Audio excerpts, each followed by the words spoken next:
because aging is not considered a disease by the FDA. So they're kind of bottlenecked in many ways, so which is why I think longevity is the ultimate use case for Prospera, right? So we're able to solve humanity's biggest problem, really. Almost everyone has this initial reaction of total disgust, like, you can sell your organs to someone, right? That sounds totally like disgusting. But economists are then sort of pointing out carefully, all right, so, but compared to what? Niklas Anzinger, thank you so much for joining me. Thanks for having me here. I thought we could start with the big vision of Vitalia and Infinita and everything you do. Could you talk a bit about why you started these two companies and what the big goal is? Sure. So with Vitalia, we're building a longevity biotech city within the special economic zone of Prospera, right? So it has an advanced or rational legal system that it would allow us to bring new drugs and therapies much faster to market than under the FDA in the United States. And with Infinita, which is a VC fund, I was kind of paving the way for Vitalia, right? So I started that fund in Prospera because I was really excited about all these startups that are now possible that weren't before, right? So there was like one startup that did drone delivery on a commercial basis, which is otherwise hard to do because drones are regulated like airlines. It's another company, it's called the Circular Factory, where robots are producing building materials. So the whole construction process can be done much faster because of accelerated permitting. And then there's one company called MiniCircle that does gene therapy. And they did clinical trials here on the island, and they're giving like these very advanced therapies through medical tourism to people. And that turned out to be like the most kind of the biggest candidate for like a blockbuster startup development through this different legal system that we have at Prospera, which is, by the way, on a really beautiful tropical island called Roatan, that's part of the country of Honduras. So that's why I decided to double down with Vitalia on biotech and health. What was kind of the story of you getting there? Like, what got you interested in longevity and living forever? Yeah, yeah.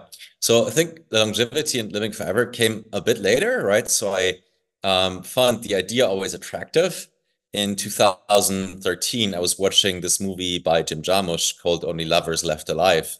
And it was not known in the longevity community, actually. But to me, it had back then, and I rewatched it later, a very pro-longevity message. It's about these two vampires that are sort of rediscovering their love for each other. Like one of them is really depressed, and the other one is sort of reinvigorating and his spirits, right? So he wants to like kill himself, and then she gives him the speech of how much of a waste this is. And I just found that so inspiring how these two vampires have just developed so much over these hundreds of years, like their wisdom and their experience was like they were reminiscing about like having conversations with like Shakespeare, and Christopher Marlowe is still alive. Just find the idea so beautiful that you can accumulate so much wisdom and so much experience, like over hundreds of years or maybe thousands of years. So that vision I found very inspiring, but I didn't know there was even a scientific and technological possibility really until about 1.5, 2 years ago, when I was introduced to the whole longevity ecosystem and movement and the science, like Aubrey de Grey, for example, who's now a major supporter of Italia. So my friend Sebastian Brunemeyer was on my podcast, actually, and we had a conversation about that. And doing my work with Prospera, sort of network states and charter cities and how they can accelerate technological development, I just felt a very strong pull by the longevity community. They were saying, hey, this is exactly what we need. And I felt there was like a level of alignment that was very high, because they're also coming from a space where they're kind of not able to access funding in the mainstream because aging is not considered a disease by the FDA. So they're kind of bottlenecked in many ways. So they were very open, or could sort of feel for, or were willing to try something different. So which is why I think longevity is the ultimate use case for Prospera, right? So we're able to solve humanity's biggest problem, really. Yeah, I think one thing that's really underrated about that is that there's so much knowledge that is lost when a person dies. And I think like people just don't appreciate that as much. It's like they just take it for granted that, oh, it's the natural cycle of things. You get born, you accumulate all this knowledge, but then all of that has to go to waste. But once we can reverse that, it's like all that knowledge can still be instantiated in that person. It can evolve, like it can error correct and get better over time, right? Because of that person's mind. And I think, yeah, I think people in the longevity space do appreciate that, but a lot of people like outside, they just like, Yeah. it's like, I mean, everyone can immediately think of a lot of counter arguments. It would certainly not work with existing social structures like pension system and things like that, right? But it's not an argument to not do it, right? I mean, would you like, if there's an option to live longer, like kill people to maintain these like the pension system, right? It seems like we should rather change the pension right. system rather than letting people die if they didn't have to. Yeah, so like all of these things just feel so rigid, right? Like everything is certain, and people don't want to like just think that these systems could change, and they actually have been evolving since the dawn of human history, but more so like after the Enlightenment and after we made like exponential progress. Um, our friend Balaji has said that longevity has the potential to be to traditional medicine what crypto is to traditional finance. It changes the terms of the debate. So in traditional finance, the idea is that sudden inflation is bad, but like kind of slow, gradual inflation is good. And the philosophy of Bitcoin obviously rejects that. Similarly, traditional medicine says that sudden death is bad, but a gradual decline of health is fine. And people in the longevity space obviously reject that idea. So people in crypto and longevity think both your wealth and your health shouldn't decline as time passes, but it should like increase or get better. In what other ways would you say the values of longevity and crypto align, and how can these communities unite and learn from each other more? Yeah, I think I couldn't have said it better than Balaji did there. That's a really good one. I think there's a parallels in terms of, or one is that there's really just a personal overlap. So there are people who are major in crypto, like Balaji, like Vitalik, but also Hal Finney, who was one of the earliest cryptographic developers and received the first Bitcoin transaction. Maybe he was Satoshi, right? He's cyronically preserved, right? And Right he on. was Yeah. a huge supporter of longevity and transhumanism, right? So there is this affinity in the space of people that are just thinking about how the world could be radically different, right? So where they coalesce, right? So, when you take a first principles approach, there is no reason that that money should be done by the government, right? So there is ways to do it without it on a first principles basis. And technology can make that easier, especially through the internet. People have been seeing that. For example, the book The Sovereign Individual in 1996, which I'm just reading really in depth, right? Biology keeps recommending it. And I'm now reading it in depth and was like really impressed by how precise they were in their prediction of like cryptographic money in 1996 or 97, where there was just literally the dawn of the internet and we had like Windows 95 back then. Just imagine, right? Yeah. So I think that kind of ability to think from first principles, and I think that also applies to aging and biology, right? So the human body is comprised of cells, right? And there's several mechanisms that make the cells like decline. And there's there's ways to intervene into the human body, right? The human body is in many ways a machine.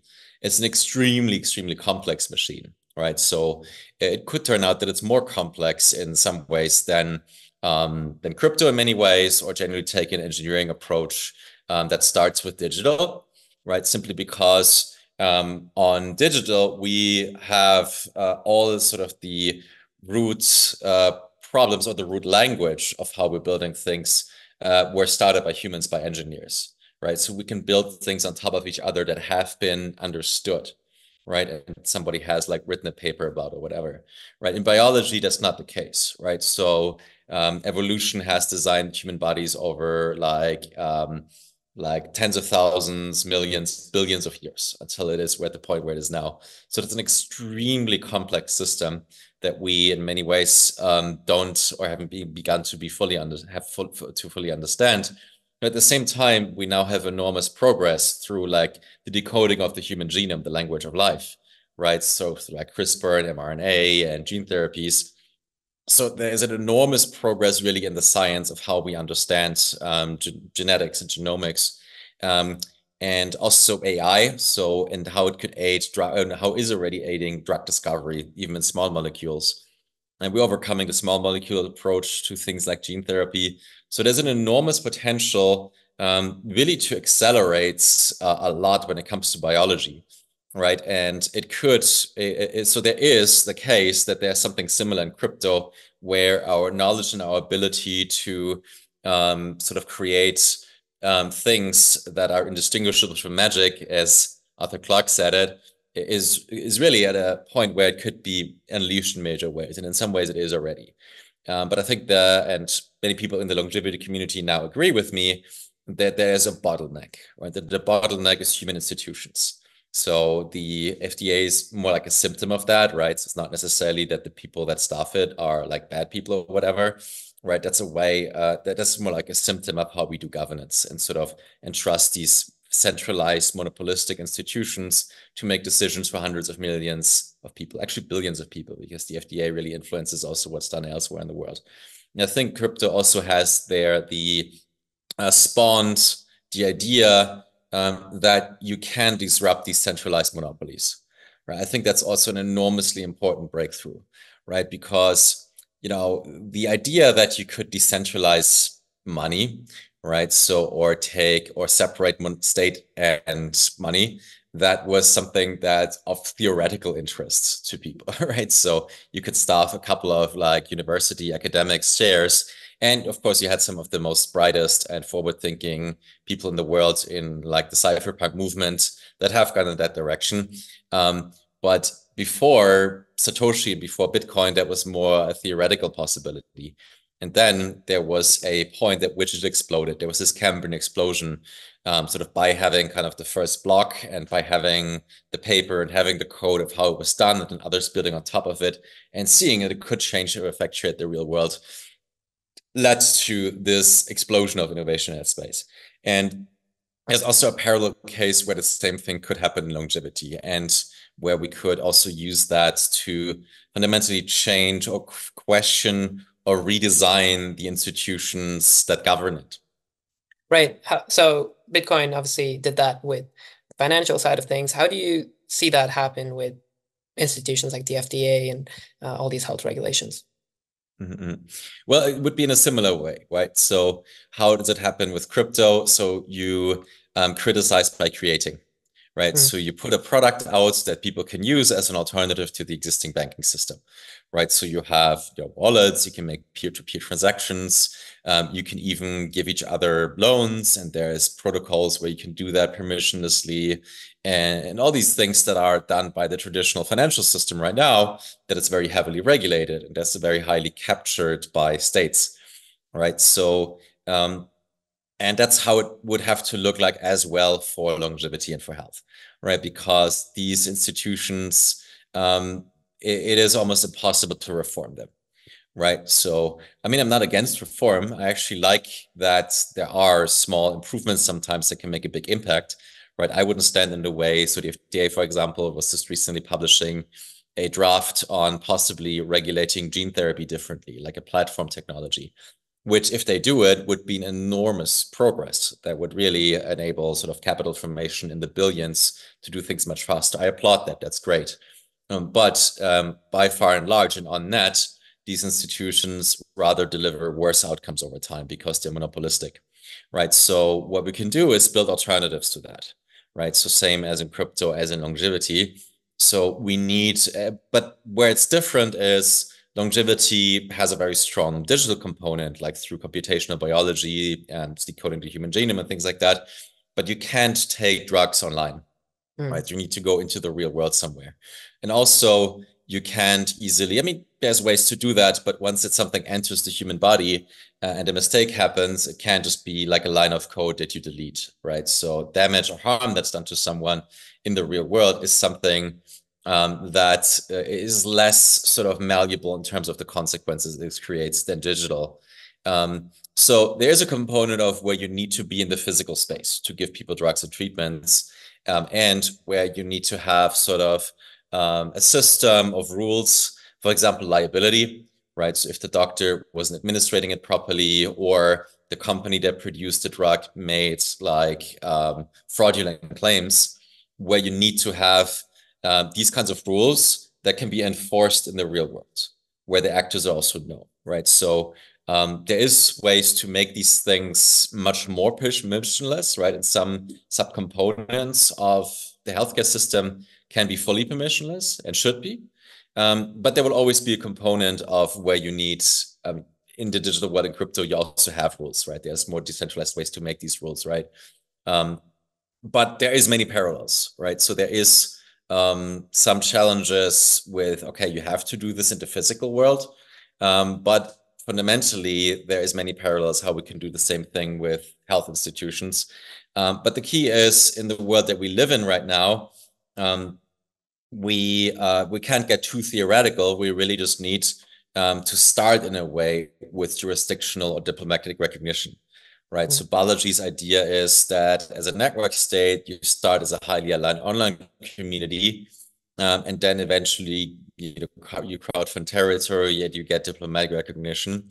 And that's great. So I'm a fan of both strategies. But there are some things where it can be a good starting point to have that diplomatic recognition, right? So that's where the model of charter cities or special economic zones come into play, where there's a very high number of governments right now that are actually willing to do that or to give you that. And there's places like Dubai, which already have 40 different special economic zones. So it can be a worthwhile investment really to start with that recognition and then say, all right, I want the autonomy to regulate, right? And then I do things differently, right? I have like, maybe I have an FDA as well, like a central regulator, but I do it without efficacy trials, right? Because, there's much better ways to study efficacy rather than through like one centralized monopoly regulator. Or you're saying, hey, we're just really strong about enforcing informed consent, right? So, and we just have very strong liabilities for doctors if they don't follow like this regulation of how you need to document informed consent. So there's all sorts of ways to design institutions completely differently than how the FDA is doing it right now and succeed with it, right? And we want to try out these things, and we try out exactly some of the things that I described right now here in Prosper and Roatan, which is really the first jurisdiction where that's possible. But I'm working on, or with Vitalia, I hope to inspire and talk to other jurisdictions to do more of that. Yeah, I do want to get to how rules and law could be formed from the ground up rather than top-down authority. But before that, like, how do you explain longevity to people who think that is natural or even desirable, and who believe like we shouldn't aim to live longer? There's a growing number of people now that suggest that degrowth is the best option and that people should have fewer kids for the sake of the planet. So how do you explain to them that you're trying to make humans live forever and that goal is fundamentally a good thing? Well, I question the premise of the question. Like, I don't think it's the best approach to try to convince people by telling them, right? I think the much better way to convince people is by showing them. Right. So the way that new technology development reaches bigger markets is not by sort of making arguments about this should be done or this shouldn't be done. And there's a reason for that, right? So Jessica Livingston, the president of Y Combinator, once said that people always default to distrust of anything new, which you could also argue is rational for reasons we can go into. And what's new, they don't trust. Right. So that's why any new technology like longevity, charter cities, back then credit cards, back then even bicycles, like if you know the Twitter account of the Pessimist Archive, they all started out like, oh, this is going to change things for the worse or whatever. You have a coalition of people that think this should be banned against you. And how you succeed is this always the same playbook. Like you put the product into people's hands that benefit from it. Right. So you get the treatment to people whose lives are saved, and you get these patients to advocate for you. Right. This is how Uber did it, for example, as well, with like Uber drivers and riders that just love the product. Right. So I have a really good episode out there on my podcast, Stranded Technology podcast, with Bradley Tusk, who was actually implementing that strategy for Uber. So, and it's the same path for longevity and treatments like that. Right. So when people say here is a concrete patient whose life is saved or who's living longer, then it's like, you don't want that, right? And you have that person advocating for you rather than you making the argument, right? And then, with the same person, why don't I let them like live 5 years longer, 10 years, 20 years? Yeah. Right? If we're able to do that and it benefits these people and these people advocate for you, what do you want us to do? Do you want us to like kill them or withhold these treatments from them? Right. So I think that's the best way to really show. And that's also how progress happened over time, right? So we lived at a time where infectious diseases were the biggest killer of humans, right? And we've overcome that, and life expectancy increased as a result. We probably have hit natural limits now without infectious diseases in many ways, and what the human body and the process of aging specifically imposes on us. But that's why longevity is so important, because it could change the paradigm and really sort of tackle that fundamental driver of diseases that make us die sooner, which is aging itself. So I think it's worthwhile trying to explain to people that paradigm, right? So aging does all these bad things to you. Like it is basically the source of frailty. It is basically the source of disease, right? So by really slowing down aging, you can make it possible to prevent all these other diseases that come with it as a result of aging. I think that argument is quite compelling and worth making. Right? Hey, maybe it's aging itself. Actually, that's a problem. And there've been like Nobel Prizes by Shinji Manaka, for example, won for these insights that could really help us solve or address the processes that are going on in our body that are, we could collectively explain as aging, that lead to all sorts of diseases. Yeah, and these people that we're saving, right? They are also so much beneficial to the world and to the people around them, because it's people who make progress. People by creating knowledge. It's like the coal is like a rock is just a rock until we turn it into coal, and like a natural resource is just like it's just there as material, but we have to transform them by putting knowledge into it and use it for our own purposes, and that's how we make the universe more hospitable to us, like everywhere we go. And so I think, there's also an argument to be made that the more people, the better. And I don't know if you've seen like these images of like the whole population of the Earth could just be fit into such a small place. And like Texas, right? yeah, yeah, exactly. And it's like so like the world is definitely underpopulated, but there's the whole universe as well, right? That people don't really think about because they think like, no, there's no planet B. But literally, if you search for like planet B, you'll see like so many number of planet Bs because like astronomers like they've discovered exoplanets and like they're naming them like planet something something B, and like they have like amazing names for them. But there's literally a planet B, and yeah, like I think it's only like the imagination that like kind of stops us from getting there. Really, like imagination is half the way there. Like we just need to see all those things are possible and actually work towards them. Um, let's talk about network states, startup cities, pop-up cities. What's the difference between all these terms, and how should we think of them outside of traditional nation states and virtual communities? Yeah, sure. I mean, that's a big debate to categorize all the projects that are going on, right? So on Twitter, I have this map where I mapped different projects as, either startup cities that have a physical component, or network states that have that start digital with an online community, but have the ambition to go into the physical space. I think that's a bit outdated now. And now I like to rather speak of something like a network society, right? So a network society is what Balaji describes as like a highly aligned online community, right? So for example, the Ethereum community, right? So they're all over the place, all over the world in different places. They're highly aligned. They have this one sort of innovation that they go after, which is, the internet of property rights, or whatever, how they would phrase it. And they have actually manifested into the real world in the form of Suzalu, the pop-up city, and inspired many similar experiments.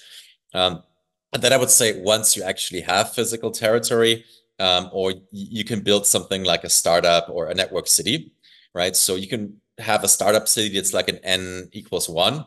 It's like in one place.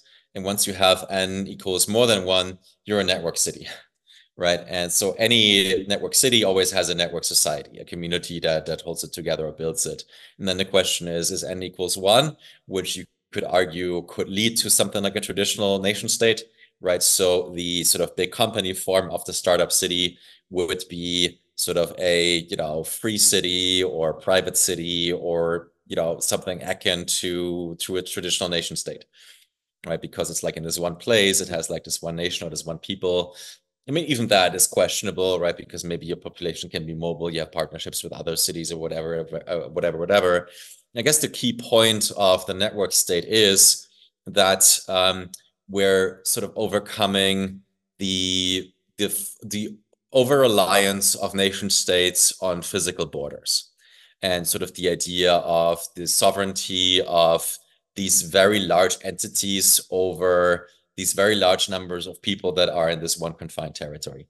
So that's where, as I mentioned before, the sovereign individual that inspired biology a lot is coming from, right? So nation states were able to command that large resources, which was necessary to like raise large armies or whatever. In the industrial age, there were all these like centralized attack vectors, like to take over the big factories, and through like tanks and things like that.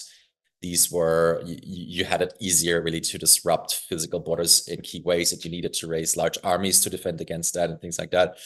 But the grip on that was really that the population was largely immobile, right? So, and that is changing, both immobile physically and low mobility in terms of information, right? With the internet, the mobility of information is fundamentally changing, right? So now it so happens very often that I have much more in common with, someone, who's a programmer or is into crypto in India, than I have with my neighbor in Germany, who's like, to whom that's like voodoo, right? So the internet is really changing the nature of communication in fundamental ways that also, as the book says, has been in history really, really disruptive, right? So all major disruptions of governance really have a disruption of communication at their core, right? So it was like in the 20th century, it was with like radio, and in the 16th century, it was like the printing press,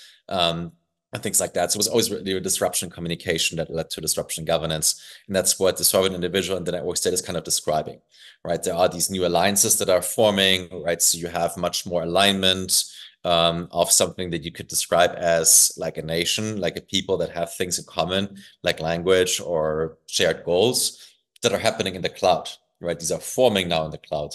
So why are they not, like, their needs not represented in the real world, sort of by in physical territory, which is important for delivering many things that we need in life, right? So as I said, you can't take drugs online, and sort of there's a lot of human connection that happens offline. I think is much more meaningful than just connecting online. It's why people are also seeking to connect and have like in real world experiences, and also the fundamental right to self-determination in a way. Right. So, okay, we want to try things differently. Right. So religions have always been granted exceptions from like the regular legal code. Right. So sometimes it was that the mainstream society imposed restrictions on the religious society. Oh, you can't like take usury or something like that. That was actually vice versa. And then religious communities had exemptions, and they could actually lend money and things like that.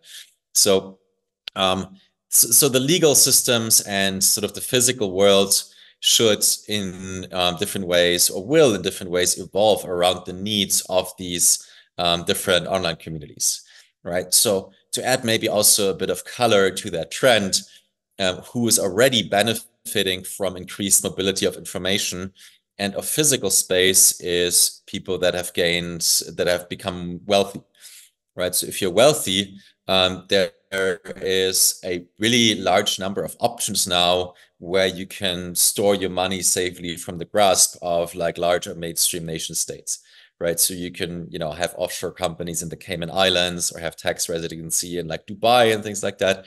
So these kind of actors, sort of wealthy people, are already gaining that sovereignty. It's also much more like newly wealthy people, right? So people that have really worked really hard, have been really productive to accumulate that wealth, because if they haven't done that, they're really often very dependent, or have made very strong deals with their families over long periods of time with existing political elites. So these are typically not the ones that are the new sovereign individuals of our age. But that's just putting enormous competition and pressure on existing governance, because the most productive people in the world, there's a competition for who gets them. Right. right? So there's new jurisdictions, smaller jurisdictions like Singapore, Dubai, prosper, and sort of nations in the future, like now also El Salvador, and with Milei also Argentina, that are offering these programs for like residency, for investment, or even for citizenship to attract the most productive people in the world and give them options. So this is kind of in line very much with the prediction of the sovereign individual. And network states are sort of the new competitors, the new startups that can capture or capitalize on that trend of that disruption in the flows of, or sort of reducing the cost of mobility and the availability of information and the ability of the most productive people in the world really to be more mobile and choose places where they want to congregate and with people and live there that they have just a higher degree of alignment with. Yeah, totally. How important do you think the standards are for these elite communities and network states? I'm guessing diversity for diversity's sake is not a good strategy while cultivating like this early group. So, like personally, how do you select people to maximize effectiveness at Vitalia? Yeah. So I like Balaji's idea of a coalition of the, what was it, the not the powerful and the powerless, but it was more like the productive and the powerless, I think. Right. So one, I described that productive elite. I think it's also extremely important to build a coalition with people that otherwise have no power or voice, right? Because otherwise, if you go into different territory, humans have atavistic instincts against intruders, right? So you don't want to just go to a territory and build your enclave, right? I think Dubai is kind of the maximum that's possible in terms of a social contract, where I think it's like 10 or 20% local population and the rest is foreign population. But also the rest of the UAE is more local, I think. So I think that's kind of the maximum where you can get to. And also important is that it was kind of an explicit social contract that was led by the leaders of the UAE that explicitly wanted to encourage that. So that makes that possible. And presumably, although not the history in that detail, they had the local buy-in. I think for other projects, you should assume it's a bit more in reverse. So I'm assuming starting point is more like that the local population you want to involve is like 80%, right? So that's in Honduras, we're probably getting to like 60, 70% in Prosper, for example. But you do want to create a coalition of people that benefit from you, that are already living where you live, right? That you build good relations with for several reasons. Again, so humans have that instinct against sort of foreign enclaves that just comes from a place and that you just need to address, right? So it's just when you don't speak the same language or when there's no overlaps in terms of familial ties or business ties, that just makes people skeptical, and that for a good reason. So you do want to have a very strong local coalition. And there's also a tremendous opportunity, and I think it's a good strategy for any new network city project, right? Just because in many ways it's you'll have an easier time because there's a lot of untapped talent in many of these places. In Honduras, for example, right? So there is, it's like a GDP of I think 2 or 3,000 per year, right? And if we assume people are roughly equal in abilities, give or take, in terms of abilities, then you can get a lot of people to like 40 or 50,000 just with different institutions. And there's an enormous sort of motivation. And if you can get, and once you have them motivated, a commitment, right? Because many Hondurans, especially the most educated ones, they would otherwise go to the United States. But here they can kind of get a better deal, right? So they can get the same opportunity that they could get in the United States, but still being closer to their family and their culture, and sort of building a legacy that they can be amongst like the founding or pioneering generation that lifts their country up out of poverty. So if you can awaken that, and I feel that around me in Honduras, right? So many of the key people here that I'm working with, my CTO is Honduran, so he's someone who's then bringing like the other most talented developers from Honduras. When you can activate that energy, that is very, very useful, right? Because again, the kind of elites, the very productive ones, they already have a lot of options, right? So, and they're, as a result, it's harder to make them commit, right? So, and they already have very low taxes anywhere they go. If they've already made it, they would look for something that has like a good lifestyle, right? Or maybe an aligned community is something that that is a very strong activating force.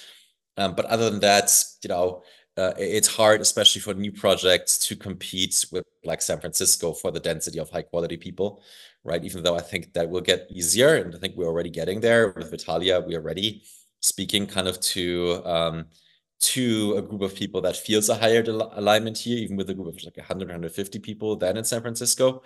But it makes a lot of sense, and for creating these local externalities, because you need this social license to operate. Right. And they have a lot of knowledge about the area, and it's also a win-win, right? For you and them. Yeah. Mm-hmm. So I picked three of the 30 business ideas for network state startups that you mentioned in your Substack post, which we'll link to in the description for people to check out. But I thought I could get you to expand more on three ideas that I personally found very interesting and would love to see come to fruition. The first one is organ markets. Now, I don't understand why this is so controversial. I think people should have the right to do whatever they like with their bodies, as long as they're not inhibiting the right of somebody else to do the same. How do you think these organ markets could be set up when currently trading organs is basically illegal in most countries? Yeah. So it's important to not get this out of context, because as soon as people hear organ trade, they're like, oh, this sounds, but it's like an economist's favorite example of almost everyone has this initial reaction of total disgust. Like, you can sell your organs to someone, right? That sounds totally like disgusting. But economists are then sort of pointing out carefully, all right, so, but compared to what? So right now there is a huge wait list of people that don't get kidneys, right? And kidneys, you'd only need one, right? So there's a lot of people that die because they don't get access to a kidney. Right now, you can only donate a kidney voluntarily. Why don't we let people sell their kidneys? They would make many more kidneys available, right? Because it's still surgery, it's still an operation, it's still like you're taking something out of my body, right? So, but if you get 50K paid for it, then you get many, many more kidneys, and it would save tons of people's lives, right? So of course there's challenges around enforcement, right? So you also need to make sure that the person actually consented to it and things like that, and they weren't coerced into it, which is something that people immediately jump towards. Oh, you're taking it from these poor people or whatever. That's an enforcement challenge. You of course want to have like very sobering rules around informed consent and the ability to have like law enforcement against doing these things illegally or whatever. But just from a first principles point of view, this would be something that would save tons of people's lives, right? Right. And also make the lives of the people that are selling these better, right? Because they can invest that 50K that they get from the kidney, and maybe they invest and they like keep on reinvesting, and they get like so much money back that they're able to afford like somebody else's kidney. And like if they have to do that at some point, that they can do that, and like you just like sort of lifting everybody up from that one profit that you made. Yeah. And you asked kind of implicitly what's like a practical pathways to get there. I don't think in Prosper we'll do that, right? So, and the reason for that is, as a city or as a place, you become a bundle of many things that happen there, right? And any new controversial thing like gene therapy or whatever, it becomes too many different attack vectors. So any of these projects, they can only do like a limited number of controversial things, right? Yeah. That you can then also, I mean, you also need to really get really good at like explaining yourself why you're doing these things, right? Because as I mentioned, sort of in the cycle of technology development, right? So you will have people against these things in the beginning, right? So you shouldn't have to increase the number of people you want to have against you that you can't like, where you don't have a process to like de-risk the technology, where you show, hey, we're doing this safely, we're doing this legit, here's the regulations, here's patients who benefit from it, who like, yay, my life was saved, right? So you do want to stay focused on certain things. Yeah. Next, I wanted to bring up an idea for the education sector that he had. It's what do you call an MBC instead of an MBA? Can you expand on that? Yeah, so master of business creation instead of master of business administration. Like, I just feel that I never learned, or it was never part of my education. Like, how do you start a business? Right. And, I think you get that exposure in your life much earlier than I have ever have, right? Which is great. Right. So you probably have peers that are your age, or you might have ever even started your own business, right? Well, the recommendation is by people that have a bit of experience in starting businesses. You could have started this way earlier in your life, right? So you don't need all that school to do it. In fact, school is actually like detrimental to much of that. And business administration gives you, in many ways, a false sense of what it is to do a business, right? So starting a business is really the absolute ultimate lesson, right? Because you're confronted with every major challenge that any business could have, and you need to do everything from scratch, like accounting, marketing, the product development, like the technology and infrastructure, the acquiring partners, much of the legal stuff, everything you have to do when you start a business. So the amount of education you get in a much shorter amount of time is just enormous. Like others, when you do an MBA, you get like specialized in marketing. You don't get exposure to any of the other areas. So you don't have like a comprehensive understanding really of what it is to do a business really. If you get specialized, if you get specialized and sort of spend so much time studying towards that specialized track. So just the idea is, and it's also things like the Teal Fellowship have proven that, if you have the talent to be an entrepreneur, you can just skip school, you can just skip college, Yeah. right? And that master of business creation, the idea is that it could be sort of a at another, so the Teal Fellowship only works with like some of the most talented people in the world. So maybe there's another layer where you can make that more possible more broadly to a larger number of people, right? So where as part of the program, you're not like studying for a degree to learn. The degree actually starts on day one. Okay, you've incorporated a business, you own this now, and your challenge is by the end of the year to make a profit that can Right. sustain yourself, right? You'll never have a more business learning compromised in 1 year than that, Yes, and it's right? not in So like a certain bubble, right? It's like out in the real world.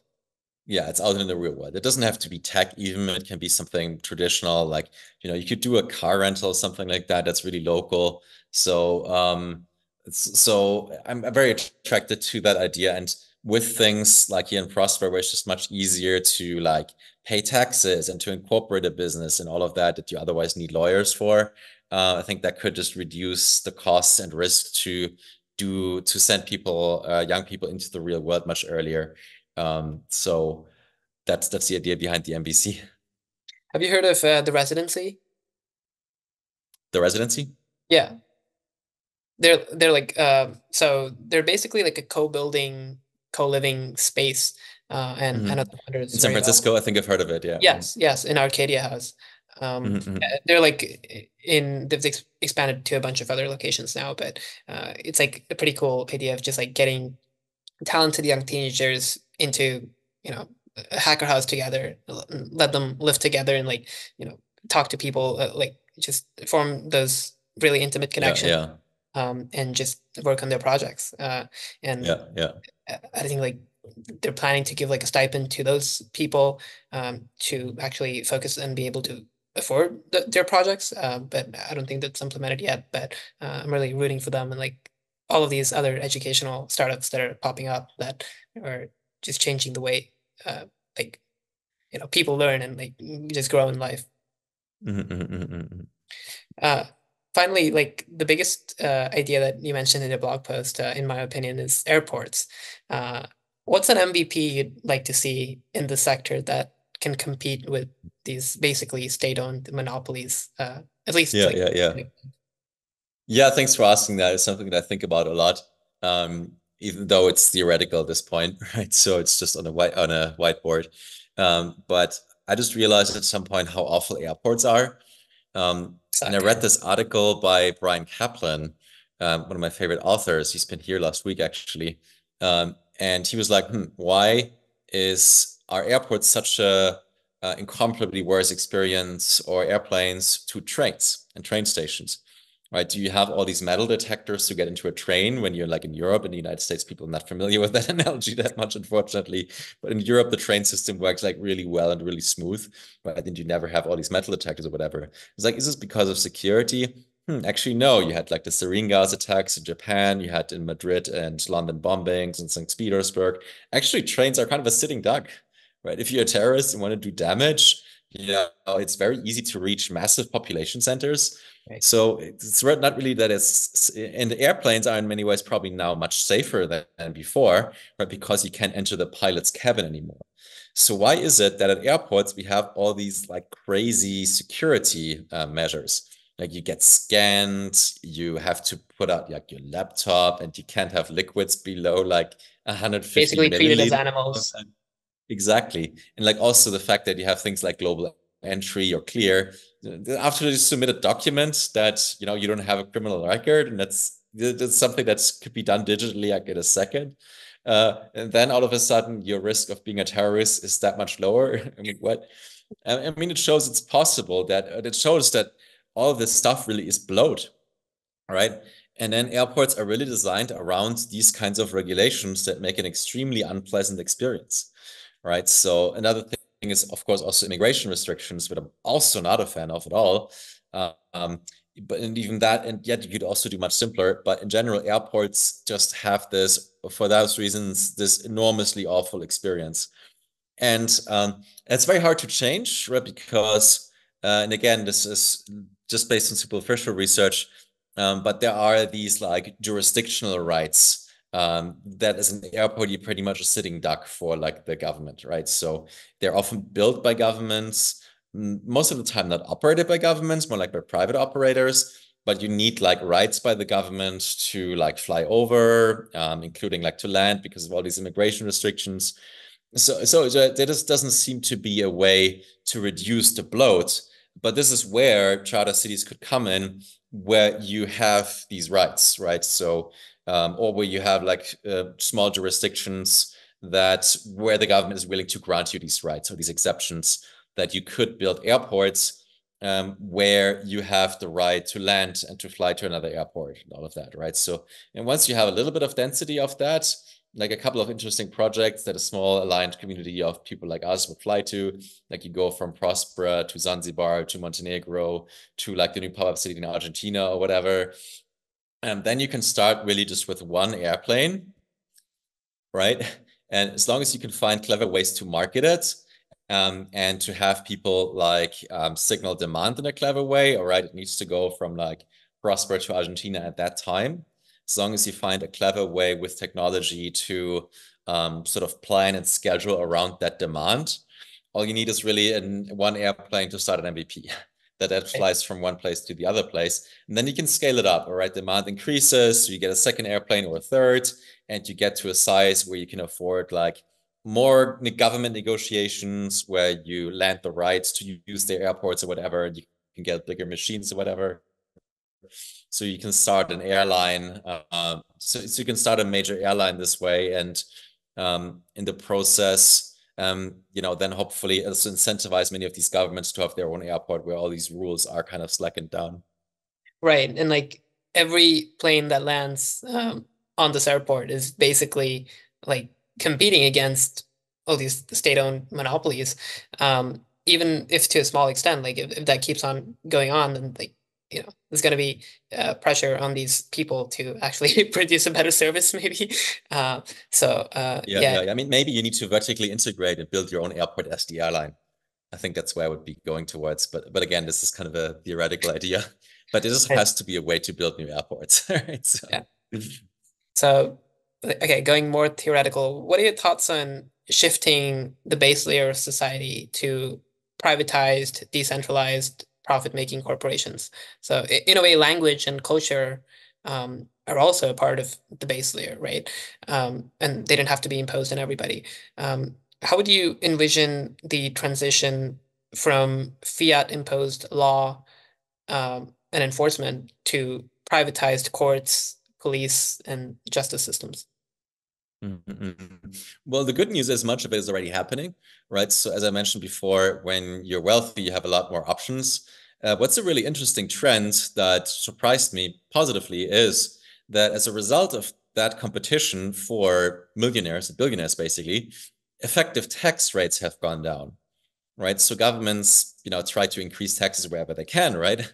But governments are kind of schizophrenic, right? So they treat basically their own people like cattle and impose stronger restrictions on them. But they also know they need to attract like rich people, investors, or whatever to come and give them like really good deals, right? So there is this competition even with existing governments to grant to like privatize many of these things, right? So and as a result, these effective tax rates have gone down because these governments are already competing, right? And with options like Dubai or the Cayman Islands or Estonia or Singapore, that is a trend that's already going in that direction. So I really think it's still not yet widely practiced that you can give like sort of a territory or a jurisdiction to a private player, like it has happened in Prosper in Honduras, right? So I think that is really the new frontier, right? So, but it is an idea that can scale, right? So we can go to the next government in like Africa or Latin America and hey, Mr. Milei in Argentina, who I'm sure is very aligned with these ideas, here's the template that we used, right? So here is sort of an elegant way to work with your existing legal system, right? To grant us these exemptions. And here's like the list of exemptions that we need.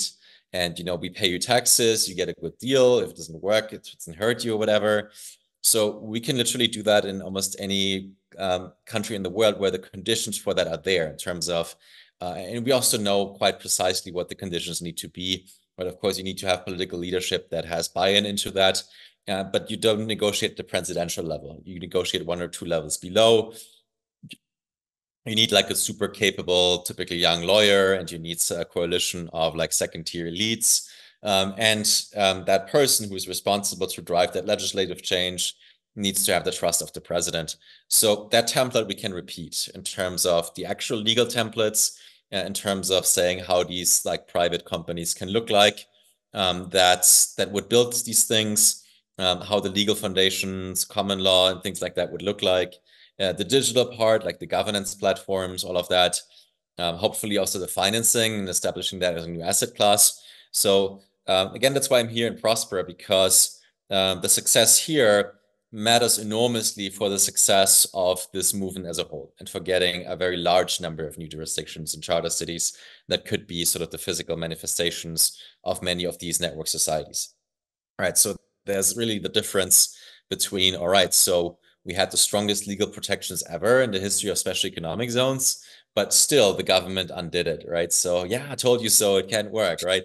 Or the story is we had like the most hostile possible left-wing Cuba, Venezuela-aligned government against us, and we still survived, right? So look at us, right? So you can do it too.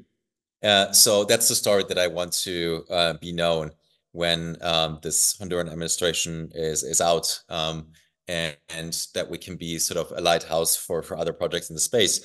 And then a lot of things are possible, right? So I think we could very quickly, 10, 20x in terms of the funding and attention that we get when we have a neutral to friendly government, which is point seems really likely. And, that will make tons more governments that we are already negotiating with more confident that they can do that and attract the attention of others that haven't thought about this before. And then things go very fast. Like it feels already that this year is kind of a bit of a Cambrian explosion, right? So last year we had Suzalu, right? So we had sort of the theoretical foundations with Balaji. I think I put also Prosper on the map. It is more broadly known in the space. And then this year we already had Vitalia, right? And now we have Edge City in Esmeralda, which is a charter city project in California. And some of the same organizers are now working like with a major organization in crypto, Protocol Labs, to do a pop-up city in India, in Argentina. Yeah. And they're very inspired by some of these ideas. In fact, I talked to some of them about it. Like, hey, if you're serious about crypto, we need to go to Argentina now. And like, here's a list of things that we want, right? So, it can be used as legal tender. We want it to fund public works or infrastructure. We want to be allowed to have like real world assets on chain that are recognized. So we're training developers and sort of we allow like institutions institutions to accept crypto, and they're deploying exactly that there. That's just so cool, right? So, Yeah. and in the process, we also build relationships with the government to get like regulatory sandbox or whatever. So, and that's what I've been evangelizing, right? With this pop-up city, that's like a perfect MVP to deploy a potential new charter city or special economic zone or network society. And that's happening this year. Another one is happening in Georgia this year. And there was one happening, or is still happening, in Zanzibar. So, there's absolutely right now the potential for a Cambrian explosion in that space. Yeah, totally. I think Argentina is definitely really, really interesting. I also think like the government there is looking for all these things to happen there, which is like making it so much more exciting. Like I think Milei just spoke at Stanford a couple of days ago, and his speech was amazing as usual. And so yeah, I'm definitely excited about that place in particular.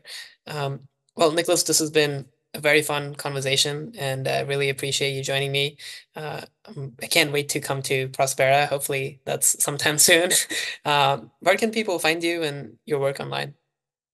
Yeah. If I may do a little plug in there about the when to come to Prospera part. So with Vitalia, which is again a biotech focused permanent hub on Roatan, so direct flights from Miami, 2.5 hours, and from Dallas and from Houston. So it's very easy to get there, especially from the United States. And we're doing a July summer program from July 1 to July 31. So we start with a summit called BioAC or Bioacceleration, and we end with the Human Augmentation Summit, where we do all the really cool biohacking stuff, all the cybernetic stuff, all the gene editing Nice. stuff. And we bring all the startups, and some of those you can already do, so you can get chips implanted and all of that. And we also end with an investor demo day for other projects that come to it. So it's ideal for founders, not only in biotech. Biotech is, of course, the main focus, but we're also looking for founders in like crypto or insurance. So these are, if you've seen the list of things that could be realized in network states or the startups we'd like to see in Vitalia, we want to bring them there in July. So you should join as well, because we Yeah. want to we're making it really friendly for co-working and for staying productive. Yeah. Also, we're going to move into the Duna Tower, which is like a super cool new residential development in Prospera with this awesome rooftop terrace with drone delivery on top and sort of stunning views over the ocean. So join us in July, and you can find us at vitalia.city. So you'll find the program there quite easily. So that's, I think, also the preferred way to engage. So check out at Niklas Anzinger on X/Twitter, same on LinkedIn, and find my podcast, the Stranded Technologies podcast, where I was also interviewing our common friend Naval before, and Balaji Srinivasan.